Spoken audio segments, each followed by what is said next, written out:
जय शिवराय मित्रांनो कृषी विभागाच्या महाडीबीटी फार्मर स्कीम पोर्टलच्या माध्यमातून राबवल्या जाणाऱ्या योजनांच्या नवीन लाभार्थी निवडीच्या संदर्भातील एक महत्त्वाचं असं अपडेट आहे।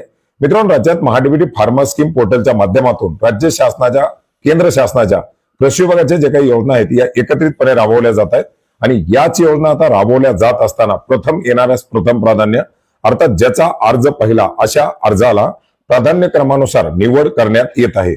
याच्यामध्ये अनुसूचित जाती, अनुसूचित जमाती, अल्पभूधारक शेतकरी, अत्यल्पभूधारक शेतकरी, विधवा महिला शेतकरी असतील, महिला शेतकरी असतील किंवा दिव्यांग लाभार्थी असतील, असे जे काही ठरवण्यात आलेले प्राधान्यक्रम आहेत अशा प्राधान्यक्रमानुसार या ठिकाणी निवड करण्यात येत आहे। याच्यामध्ये ज्या लाभार्थ्याचा अर्ज जुना असेल त्या लाभार्थ्याला प्राधान्यक्रमानुसार निवडलं जात आहे।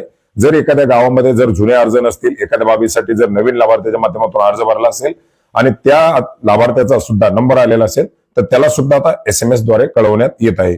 ज्या लाभार्थ्यांची याच्या अंतर्गत निवड झालेली आहे अशा लाभार्थ्यांना मेसेजद्वारे आपल्या कागदपत्राची पूर्तता करावी, आपली कागदपत्र येत्या 10 दिवसामध्ये अपलोड करावीत, अशा प्रकारे मेसेजद्वारे कळवण्यात येत आहे। आपल्याला जर असा मेसेज आलेला असेल तर आपण ज्या योजनेकरता अर्ज केलेला आहे, आपण ज्या बाबीकरता अर्ज केलेला आहे त्या बाबीची कागदपत्र अपलोड करावी लागतील।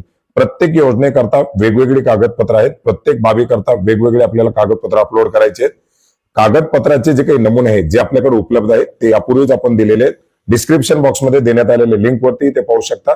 त्याच्याबद्दलचे पूर्वीचे सजेशन मध्ये देखील व्हिडिओ आहेत।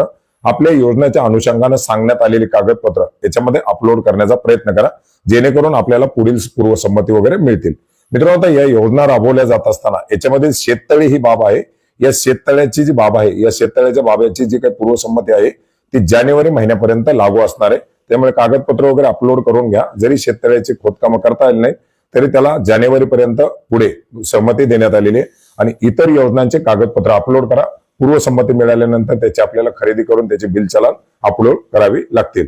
मित्रांनो, कृषी यांत्रिकरणाची जर लॉटरी लागलेली असेल तर विविध बाबी ज्या राबवल्या जातात याचे टेस्ट रिपोर्ट मला ऑनलाईन पद्धतीने मिळतात।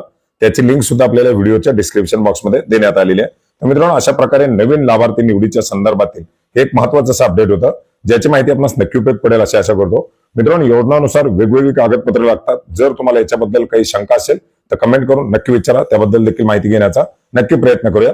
भेटूयात नवीन माहितीसह, नवीन अपडेट्ससह। धन्यवाद।